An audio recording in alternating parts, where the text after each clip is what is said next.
Hi everyone, welcome back to my channel. Today's one's a little bit different. I mentioned it in my Amazon haul, doing a video specifically on fertility supplements. I'm sure whoever's watching this, if they've clicked on it for this reason, they will know it's such a minefield. I've been a sucker for buying every tablet under the sun. I think I've got 12 bottles here. I'm not going to go through all of them, don't worry. I kept thinking about it after my Amazon haul and I bought myself a slightly cheaper supplement.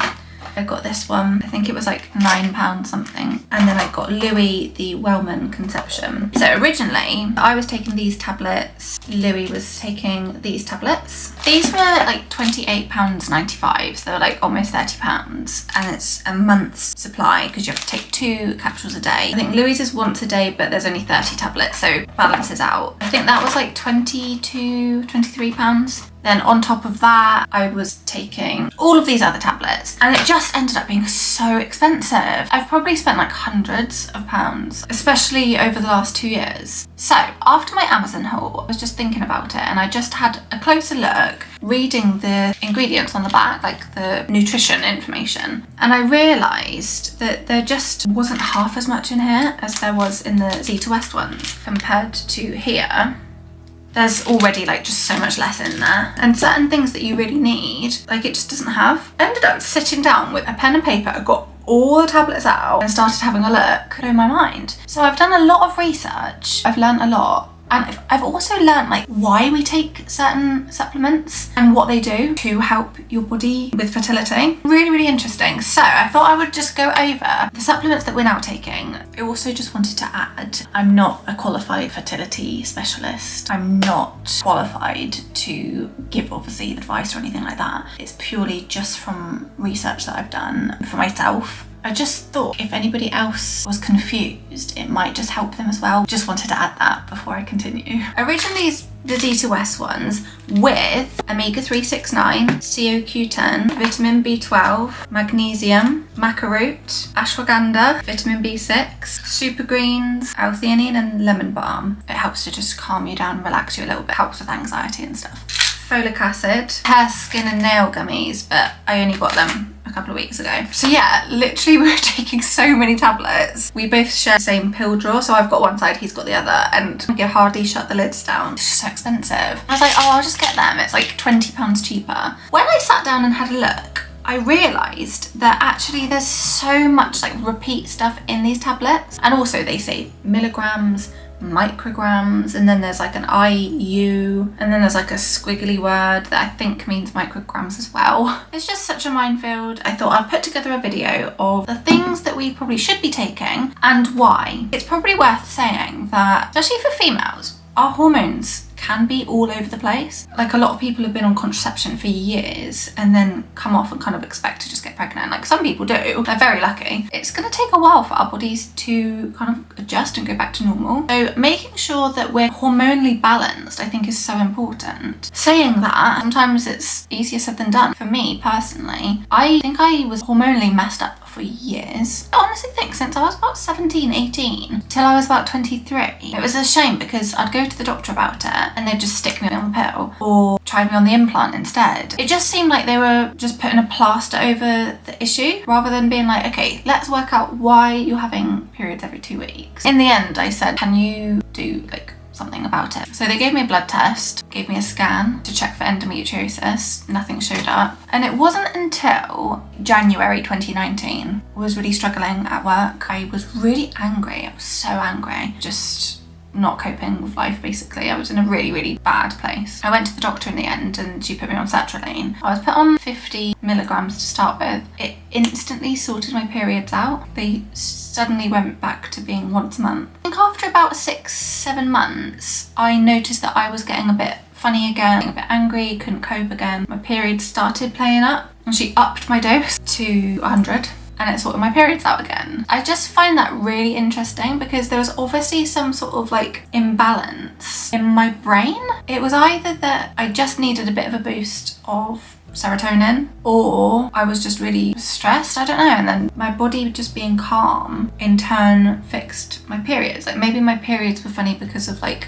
just stress in my body. I haven't been on my tablets now for I think about 2 years. Oh, this is turning into a bit of a story time. I had a chemical pregnancy, or a very, very early miscarriage, in 2022. I think I was still on the tablets then, because I remember saying to Louis, oh my gosh, I was getting really stressed about it, and I was thinking, is it going to harm the baby? Do I need to come off? And if I come off, am I going to go mental? So I remember that I was still on them. I think it was shortly after that I started to come off. Anyway, oh my gosh, sorry. But basically, I had all these tests done, and the one thing that did sort it was antidepressants. Really weird. But I haven't been on them for 2 years now. My periods are still regular. So I think first things first, you just need to make sure that your hormones are balanced, because otherwise, who knows when you're going to be ovulating, and who knows what's happening, you know? Stress also plays a massive part in like struggling to conceive. It affects the B vitamin sort of collectively. Same with like drinking alcohol, nicotine, poor sleep, poor lifestyle. I think that all depletes your vitamin Bs, which can impact your fertility. Getting on to supplements, the B vitamins are so important. B6 is needed for the metabolism of B3, B9 and B12. If you're low in B6, you're going to be low in the other ones as well. So vitamin B1 is linked to egg cell health. Deficiency in vitamin B1 has been linked to high rates of infertility and miscarriage. B2 actually helps to break down proteins and nutrients from food we eat and allows it to get into our body. We need it to be absorbed into our body. That's the whole point of it, which I think is so clever. Vitamin B6 is also super important because it helps to balance our hormones. It helps to maintain the balance between estrogen and progesterone, ensuring a healthy reproductive system. I've got some notes. So vitamins B12 as well as B6 are important for men as well because it's linked with sperm health, sperm motility and sperm count. Vitamin D, again, I would read that vitamin D would be quite good for fertility, but I didn't know why. I always just thought you get it from the sun and it gives you kind of more energy. In particular, it's vitamin D3, which is derived from UVB rays, cod liver oil and egg yolk. I also read there was a study and it linked a deficiency in vitamin D3 with polycystic ovary syndrome and endometriosis. So interesting. Like, I don't think it's like a proven thing that it causes PCOS or endometriosis. I think it was just that there was a big link that a lot of the people in this study that had it also had a deficiency in vitamin D. Vitamin C is also super important because it's an antioxidant. Oxidative stress from poor lifestyle, stress, bad food, damages eggs and sperm. And so antioxidants help repair some of the damage that's already been done, but it also helps to prevent damage. So vitamin C also helps improve hormone levels. It helps regulate menstruation and normal ovulation, as well as other ovarian functions like follicle growth, formation of your eggs. For men, vitamin C improves sperm quality. I swear I read somewhere that too much calcium can be really bad for sperm, but from what I was reading earlier, studies have documented the effects of calcium on sperm function and motility. Men with low sperm movement show lower levels of calcium in their semen than those with better motility, indicating a positive link between high calcium and fertility in men. I think that was purely from dietary intake of calcium rather than supplements. And I noticed that there isn't calcium in these tablets for him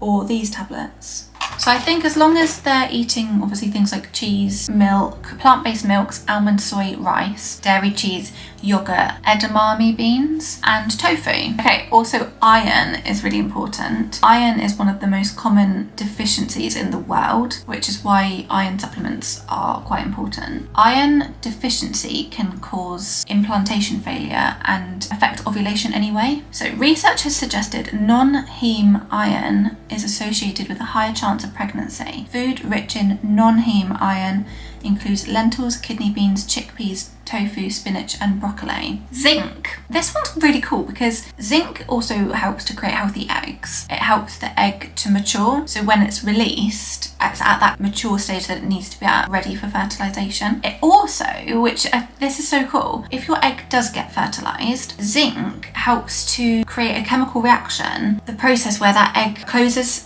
up and stops any other sperm from entering. It also helps with sperm motility. Iodine is an essential mineral for getting a healthy body ready for a baby. Iodine is absorbed by the ovary and the endometrium. It has a critical function in helping thyroid metabolism, which helps to regulate ovulation. Again, I didn't know that thyroid has a role in fertility. Thyroid basically contributes to so much in your body. Because I remember when I had one of my blood tests done, they checked thyroid specifically to do with my fertility blood test. World Health Organization recommends a daily allowance of up to 150 micrograms for people of reproductive age. Food containing iodine includes seafood, eggs and milk. CoQ10, so this is another one that I was aware of and I'm sure a lot of people are aware of, but I didn't know why. It's another antioxidant, so it neutralizes free radicals, reduces and even prevents the damage that they cause. CoQ10 is a molecule that's found naturally in the body and it helps to convert food into energy. It helps egg and sperm production because the development and maturing of the sperm and egg requires a lot of energy in your body. So for men, CoQ10 is linked with an increase in sperm quality, so sperm motility, morphology and the DNA structure. Fertility specialists recommend taking between 100 and 600 milligrams daily.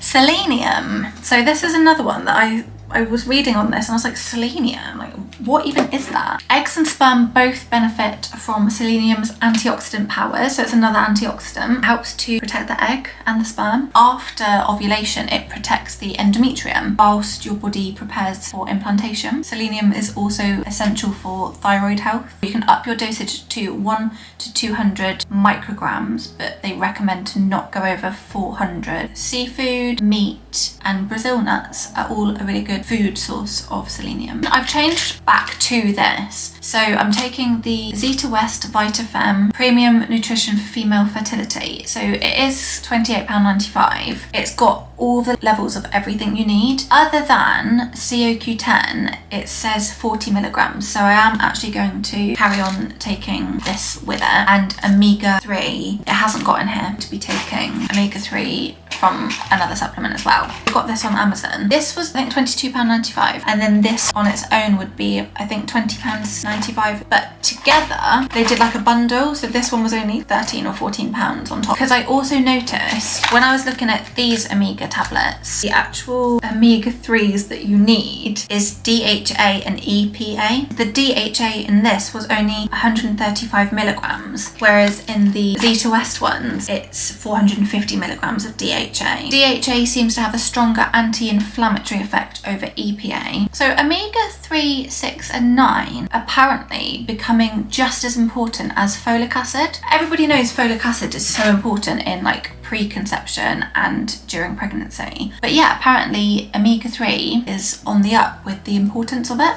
So it's an anti-inflammatory. You get it from like fish oil capsules, but I think if you're vegan, you can get it from seaweed. So it reduces inflammation, it helps egg quality, it helps to regulate the menstrual cycle, as well as improving the function of our ovary. It's also classed as an antioxidant, so it helps to protect our DNA from oxidative stress associated with improved embryo implantation, decreased premature labour once you're pregnant as well, positive effects on brain development, like fetal brain development. It's interesting because we can't actually make omega-3 naturally in our body. So even if you eat fish a few times a week, you still need to make sure that you're supplementing on top of that. So for vegetarians, you can get it from walnuts, chia seeds and flax seeds and seaweed. We also have been taking for a while these maca root tablets. So maca root is associated with balancing hormones, again, balancing estrogen and progesterone, as well as improves moods and treats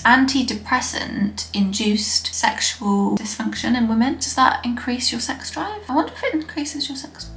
Has it increased my sex drive? I wouldn't say so. Louis probably wouldn't say so. So anyway, rather than having so many tablets, we're just taking 1 dose of our all-rounder fertility capsules, 1 dose of the omega-3 tablets, 1 of the maca root tablets each. This isn't necessarily like anything that they recommend that you take, but Louis is just really bad at eating vegetables. He's got so much better over the years, but I got these purely just to add some more nutrients. Broccoli, spinach, kale, carrot, celery, magnesium, barley, wheat and spirulina. A superfood health supplement, nutrient-rich green superfood. And then just our ashwagandha gummies. Ashwagandha may help maintain optimal ovarian function and support healthy follicle development, healthy egg production, anti-inflammatory and antioxidant as well. Balances your hormones and keeps your reproductive organs healthy. So on a study, the group taking ashwagandha showed a 12.5% increase in sperm count, 21% improvement in motility, and a 21% improvement in morphology. So these are vegan, they're apple flavour. It's also got some vitamin B6. Only got 2.8 milligrams of vitamin B6, but that's okay because the Vita West tablets have 20 milligrams. So yeah, I would really highly recommend these Zita West tablets. It's just got everything you need just in one place, pretty much, other than a couple of other things. So that's a little bit on the vitamins that I have been and am now taking, and a little bit of the reasons why. I just find it really interesting, so I thought I would share that. And if you've got any other suggestions actually on anything different I should take or any other amounts, please let me know, because I'm